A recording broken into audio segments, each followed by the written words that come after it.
में फिलहाल 34 सीटों पर बागी दिखाई दे रहे हैं। देखिए ग्राफिक्स के माध्यम से समझने की कोशिश कीजिए, 34 सीटों पर बागी दिखाई दे रहे हैं और 31 सीटों पर कांग्रेस के भी बागी है।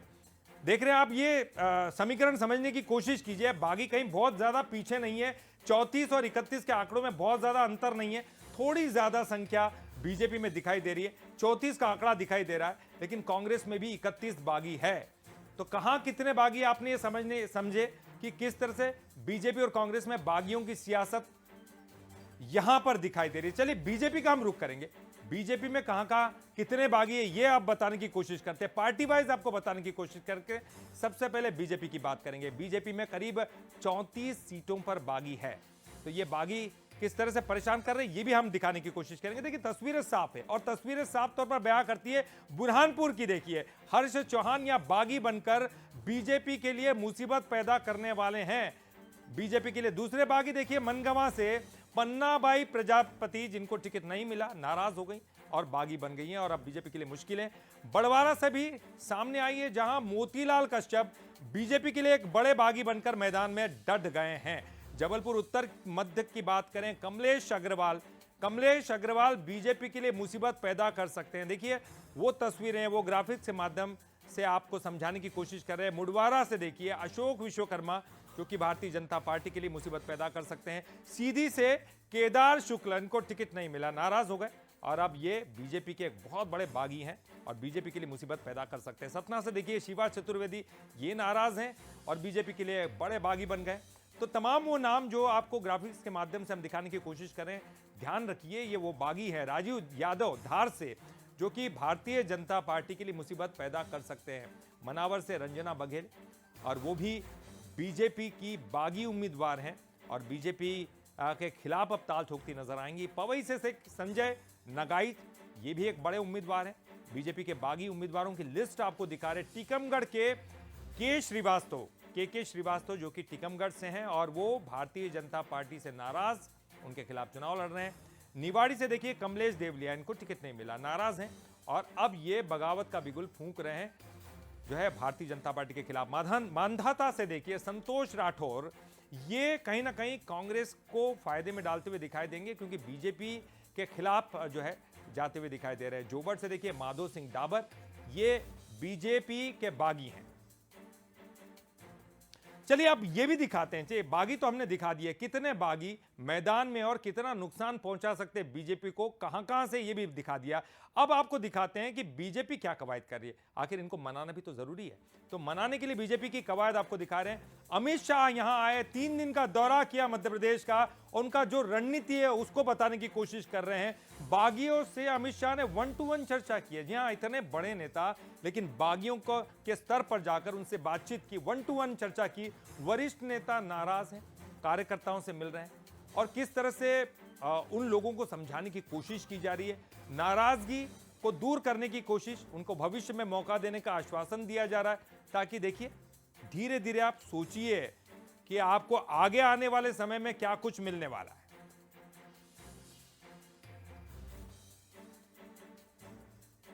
तो चलिए एक बार स्टूडियो चलते, देखिए बागी आपने आपको दिखाए, बागी में आपको यह भी दिखा दिया कि कितने बागी कहां से है और बीजेपी को कितना नुकसान पहुंचा सकते हैं।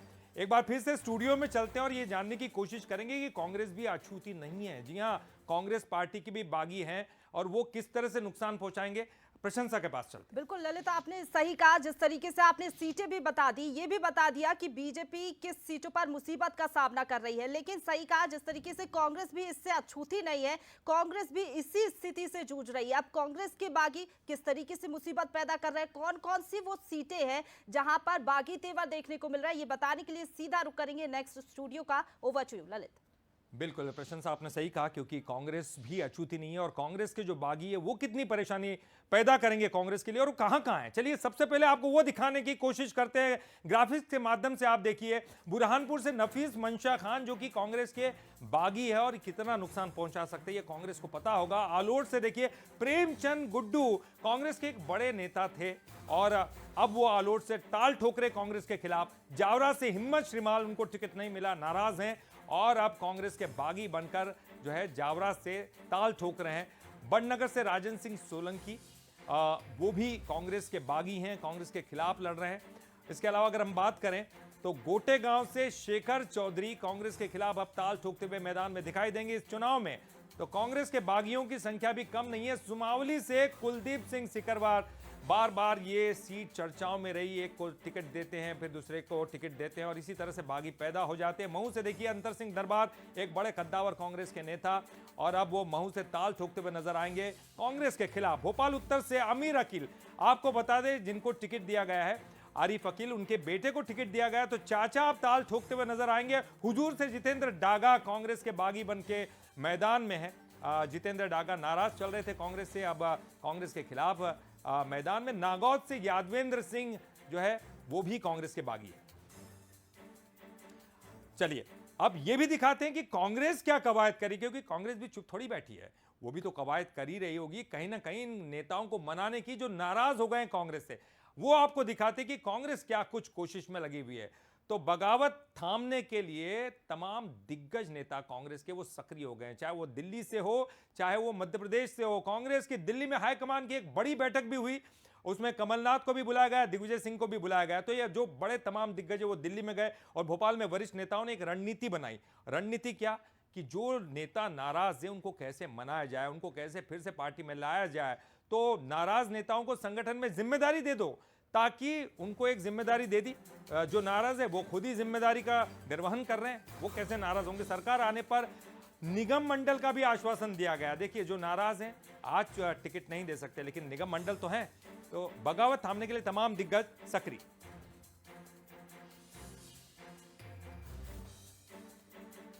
चलिए तो कांग्रेस की दिल्ली में हाईकमान की क्या बैठक है, और हमारे साथ स्टूडियो में प्रशंसा जुड़ी हुई है और हम उन पर चर्चा करेंगे। लगातार चर्चाओं का दौर जारी रहेगा कि किस तरह से इनको मनाया जाए। चलिए स्टूडियो चलते हैं सीधे। और बिल्कुल जिस तरीके से ललित जी, जी। आपने बहुत ही अच्छे तरीके से समझाया, दर्शकों को भी समझ आ पाया होगा कि क्या स्थिति है दोनों ही खेमे में। चाहे हम बात कर ले बीजेपी कांग्रेस की, जिस तरीके से आंकड़े भी आपने बताए, और हर चुनाव में ये जो मंजर है ये दौर हमें जरूर देखने को मिलता है। और अगर हम बात करें बीजेपी कांग्रेस दोनों ही बखूबी समझ रही है और बखूबी रणनीति भी इसी के तहत बनाई जा रही है। एक चीज और ध्यान रखी होगी कि दोनों ही पार्टियां अपने बागियों को मनाने की कवायद भी कर रही है ना, ऐसा नहीं छोड़ दिया है, ऐसा नहीं कि उनको जाने दिया है, उनको मनाने की कोशिश अपने अपने स्तर पर चल रही है। वो ऐसा नहीं कि केवल मध्य प्रदेश के लेवल पर है। जी ये बात समझ रही है दोनों ही पार्टियां। और ललित चलिए मध्य प्रदेश की तो बात कर ली, अब हम बात छत्तीसगढ़ की कर लेते हैं। यहाँ पहले फेज के चुनाव का काउंटडाउन जो है शुरू हो गया है। पहले चरण में आपको बता दें कि 20 सीटों पर चुनाव होगा छत्तीसगढ़ में, बस्तर संभाग की 12 सीटों पर, तो दुर्ग संभाग की 8 सीटों पर 7 नवंबर को वोटिंग होगी। बता दें कि छत्तीसगढ़ में 2 चरणों में चुनाव होने, पहले फेज की वोटिंग 7 नवंबर को होगी तो दूसरे फेज की 17 नवंबर को होगी और इसके लिए तैयारियां पूरी कर ली गई। अब बस इंतजार है 7 नवंबर का, जब अपने मताधिकार का प्रयोग करने के लिए जनता पहुंचेगी। जी, और चलिए आप ये भी बताते हैं पहले चरण में जहां वोटिंग होनी है उसकी पूरी लिस्ट क्या है। देखिए प्रशंसा, ये जानना बेहद जरूरी है क्योंकि पहले चरण में कहां वोटिंग होनी है और किस तरह के कवायद वहां पर की जा रही है। दुर्ग संभाग की अगर हम बात कर लें तो राजनांदगांव एक बड़ी महत्वपूर्ण सीट है जहां से पूर्व मुख्यमंत्री हैं डॉक्टर रमन सिंह, उनके सामने गिरीश देवांगन है। तो लगातार हम कोशिश ये भी कर रहे हैं कि अपने दर्शकों को ग्राफिक्स के माध्यम से दिखाएं।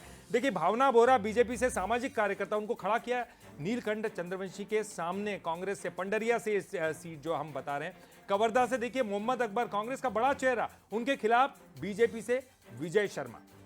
बिल्कुल, और खैरागढ़ की यहाँ पर बात कर ली जाए तो यशोदा वर्मा जो है उम्मीदवार है कांग्रेस की तरफ से, तो विक्रांत सिंह यहाँ पर बीजेपी की तरफ से उम्मीदवार है। आपको बता रहे हैं कि किस सीटों पर चुनाव होने हैं। डोंगरगढ़ की बात की जाए तो एससी के लिए आरक्षित है, हर्षिता स्वामी बघेल ये कांग्रेस की तरफ से उम्मीदवार है। क्योंकि देखिए कैंडिडेट्स की बात की जाए तो काफी मजबूत कैंडिडेट दोनों ही पार्टी की तरफ से खड़े किए गए। इनके सामने विनोद खंडेकर होंगे, दलेश्वर साहू डोंगरगांव से कांग्रेस की तरफ से उम्मीदवार, बीजेपी की तरफ से भरत लाल वर्मा। और इसी तरीके से अगर बात करें अन्य सीटों की, ललित खुज्जी की भी बात कर ले अगर हम, भोलाराम साहू यहाँ पर कांग्रेस की तरफ से उम्मीदवार, बड़ा चेहरा, तो वही बीजेपी की तरफ से गीता घासी साहू। दूसरी सीट भोला मानपुर की भी अगर हम बात कर ले तो एसटी के लिए आरक्षित है, यहाँ से इंद्र शाह मंडावी कांग्रेस की तरफ से उम्मीदवार है।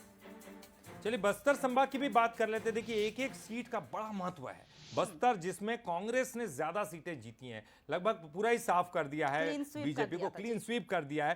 तो ये कहा भी जाता है कि जिसने बस्तर जीता उसने छत्तीसगढ़ पर विजय पा ली। सत्ता के बस्तर शिखर पर। संभाग, हाँ जी, बस्तर संभाग कितना महत्वपूर्ण है दोनों ही पार्टियों के लिए, ये आपको बताते हैं। एक एक सीट वाइज बताएंगे आपको। देखिए आप अंतागढ़ की बात करते हैं। रूप सिंह पोटाई यहां से कांग्रेस के हैं, उनके सामने विक्रम उसेंडी है भारतीय जनता पार्टी के कद्दावर नेता। सावित्री मंडावी जो है कांग्रेस से उम्मीदवार हैं, तो गौतम उइके उनके सामने भारतीय जनता पार्टी से। भानु प्रतापपुर की बात कर रहे हैं। और इसके बाद हम बात करें कांकेर की, तो शंकर ध्रुवे के सामने भारतीय जनता पार्टी से आशाराम नेताम यहां पर चुनाव में ताल ठोकते हुए नजर आएंगे। केशकाल की बात करते हैं, संतराम नेताम के सामने नीलकंठ टेकाम है। जी बिल्कुल, काफी दिलचस्प ये मुकाबला इन सीटों पर रहेगा। कोंडागांव की बात कर ले तो ये भी एसटी के लिए आरक्षित। यहाँ पर मोहन लाल बरकाम कांग्रेस की तरफ से, बीजेपी की तरफ से लता उसेंडी, इनके बीच मुकाबला पिछले चुनावों में भी हमें देखने को मिला है। ललित अगर बात करें, हॉट सीट है जी। नारायणपुर की बात करें, चंदन कश्यप बड़ा चेहरा कांग्रेस की तरफ से, केदार कश्यप जो कि बीजेपी की तरफ से बड़ा चेहरा, दोनों ही सीनियर लीडर्स हैं। बस्तर जो कि काफी ज्यादा इंपॉर्टेंट सीट हो जाती है, यहाँ से लखीश्वर बघेल कांग्रेस की तरफ से, मनीराम कश्यप बीजेपी की तरफ से, दोनों के बीच मुकाबला कड़ा देखने को हमें मिलेगा। जगदलपुर से हम बात कर लेते हैं। अब एक एक करके हम आपको बताएंगे। देखिए सीट वाइज तो हमको बताने की कोशिश करनी है, क्योंकि हमारे दर्शक भी एक एक सीट को समझना चाहेंगे। अलग अलग संभाग वाइज तो हम बता ही रहे हैं, एक एक सीट वाइज भी हम बताने की कोशिश कर रहे हैं कि किस तरह से हॉट सीटें हैं, कहां का कौन कौन से उम्मीदवार है। पहले चरण का मुकाबला बहुत ही दिलचस्प भी होगा और जरूरी भी ये बताना होगा। एक छोटे से ब्रेक के लिए रुक जाए प्रशंसा यहाँ, बिल्कुल, और उसके बाद फिर हम बताएंगे ब्रेक के लिए। और 23 की तकरार के कई और खास सेगमेंट ब्रेक के उस पार जारी रहेंगे जी।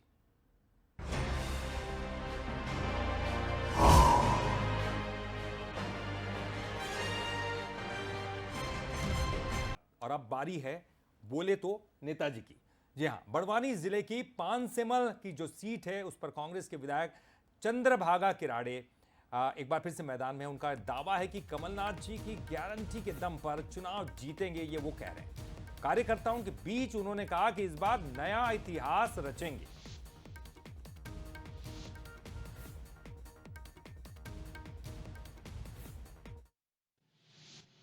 2018 से ज्यादा 2023 का चुनाव दिलचस्प है, पर ये आदिवासी क्षेत्र है, जनजातीय क्षेत्र है, यहाँ सभी वर्गों के लोग रहते हैं, पर ये वर्ग बड़ा महत्वपूर्ण भूमिका निभाता है। आप देखिए कि बहुत सारे कार्यकर्ता यहाँ, देखिएगा कि तमाम कार्यकर्ता यहाँ मौजूद है।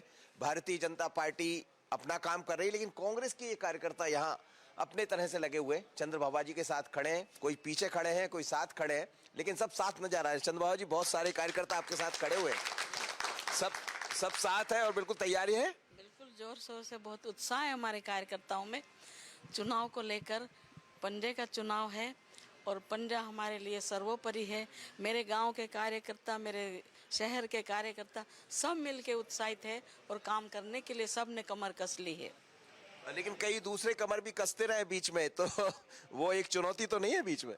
नहीं, वो भी हमारा परिवार के सदस्य है और उन्होंने अपना प्रयास किया है टिकट मांगने का। टिकट मांगने का सबका अधिकार है, किंतु बड़ा परिवार है तो कभी कभी नाराजी भी छोटी मोटी होती है, उसको हम समझाने का पूरा प्रयास कर रहे हैं। हमने देखा कि जब आप जाती रही उस बीच में, कई बार आपकी भोपाल में भी मेरी मुलाकात हुई, पर कांग्रेस ने आप पर ही विश्वास जताया। तमाम सर्वे देखे होंगे, सारी चीजें देखी होंगी। किन बातों को लेकर अब जनता के पास आप जा रहे हैं कि आपको लोग वोट करेंगे? हमारा वचन पत्र इतना बढ़िया है, हमारे सम्मानीय कमलनाथ जी ने जो वचन पत्र बनाया है उसको लेकर हम सभी कार्यकर्ता, हमारे सभी वरिष्ठ जन सब मिलके हम गांव-गांव जाएंगे और हमारे वचन पत्र को बताएंगे। किसानों का कर्जा माफ है, महिलाओं को 1500 रुपये महीना दिया जाएगा, 500 रुपये की गैस की टंकी दी जाएगी, बच्चों को जो पहली से लगाकर 8वीं तक 500 रुपये हर महीने दिया जाएगा और 8वीं से 9वीं तक के बच्चों को 1000 रुपया दिया जाएगा और 10वीं और 12वीं के बच्चों को 1500 रुपये देंगे। इस प्रकार से हमारे लोगों में बहुत इन सब चीज़ों को लेकर उत्साह है और हमारे गांव को पहले 1,20,000 टन उसके आवास के लिए दिया जाता था, लेकिन आज हमारे कमलनाथ जी ने घोषणा की है कि वो 2.5 लाख देंगे गांव को भी, तो दोनों को बराबर हो गया। अब हमारे गांव के लोगों को बराबर आवास बनेगा। पलायन करते हैं यहाँ से लोग, पलायन की बड़ी चर्चा रही, खासकर सैंधवा, बड़वानी, इसमें। देखिए जी। सरकार की ओर से मनरेगा बंद है, कोई योजना नहीं है, केवल मामा जी झूठी झूठी घोषणाएं करते हैं और लोगों को लालच देते हैं। इससे जनता का पेट थोड़ी ना भरता है। कांग्रेस पार्टी ने कभी ऐसी झूठी बातें नहीं कथनी और करनी में कांग्रेस पार्टी ने अंतर नहीं रखा। कांग्रेस ने हर वर्ग का ध्यान रखा और सबका काम किया है। ये माना जाए कि आधी आबादी भी आपके साथ खड़ी। बिल्कुल सवाल ही नहीं, महिला बहनें हमारे साथ है। अब किसको आशीर्वाद देगी जनता, इंतजार कीजिए। पर बहुत विश्वास है अपने कामों पर, अपनी कमलनाथ के कामों पर, जो गारंटी उन्होंने दी है वचन पत्र के जरिए, उस पर किस पर मोहर लगेगी इंतजार कीजिएगा। पर चुनाव बड़ा दिलचस्प है क्योंकि चंद्र बाबा कोई कसर नहीं छोड़ रही। आशीष खरे के साथ मनोज सैनी, बंसल न्यूज, पानसेमल। और यहाँ रुकना छोटे से ब्रेक के लिए, कहीं जाइएगा मत। ब्रेक के बाद देखिए खास सेगमेंट इलेक्शन फन।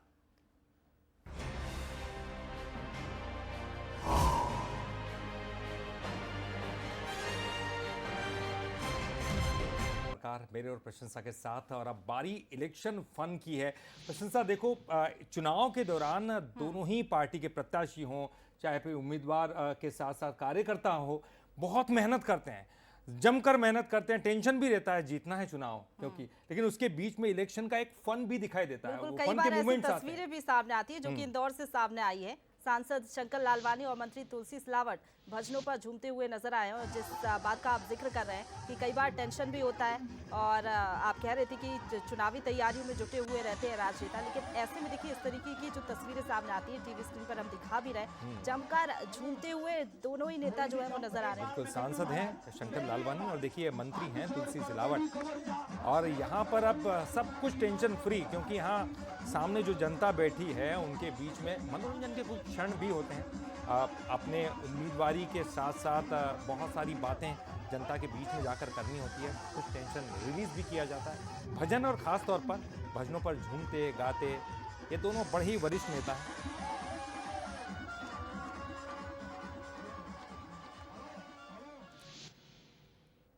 और चलिए अब एक ऐसी ही खबर आपको बता देते हैं जहां मतदाताओं का ध्यान खींचकर चुनाव जीतने के लिए प्रत्याशी अजीब तरह के हथकंडे अपना रहे हैं। मतदाताओं को लुभाने में कोई कसर नहीं छोड़ी जा रही है प्रत्याशी की ओर से। और एक ऐसा ही अनोखा मामला सामने आया, प्रत्याशी की अनोखी हरकत सामने आई है, जहां बालोद जिले की गुंडादेही विधानसभा सीट से बीजेपी प्रत्याशी वीरेंद्र साहू मतदाताओं के बीच गले में सांप डालकर पहुंच गए। प्रत्याशी का गले में सांप डालकर पहुंचने का ये वीडियो अब सोशल मीडिया पर और मीडिया में चर्चा का विषय बना हुआ है। तेजी से ये वायरल हो रहा है। देखिए, ऐसी हरकत किसी को नहीं करनी है, क्योंकि ये बड़े ध्यान से उन्होंने ये सब कुछ किया होगा। लेकिन देखिए, प्रत्याशी कुछ ऐसी हरकतें करते हैं ताकि वो जनता के बीच में अलग तरह से दिखाई दे।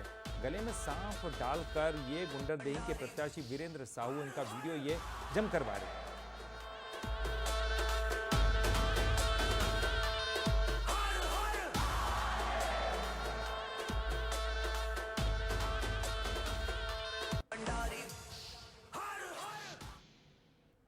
तो ये इलेक्शन फन आपने देखा। देखिए प्रशंसा, ये बहुत कुछ कहता भी है, अपने अपने तरीके से लोग इजहार करते हुए दिखाई देते हैं। एक छोटे से ब्रेक के लिए यहाँ रुकेंगे, लेकिन कहीं मत जाइएगा, क्योंकि ये जो है खबर है, ये बुलेटिन है, ये थमने वाला नहीं है, लगातार चलने वाला है। देश की तकरार, किसकी सरकार, लगातार जारी है। कुछ और खबरें, बेहतरीन खबरें आपके समक्ष होंगी। एक छोटे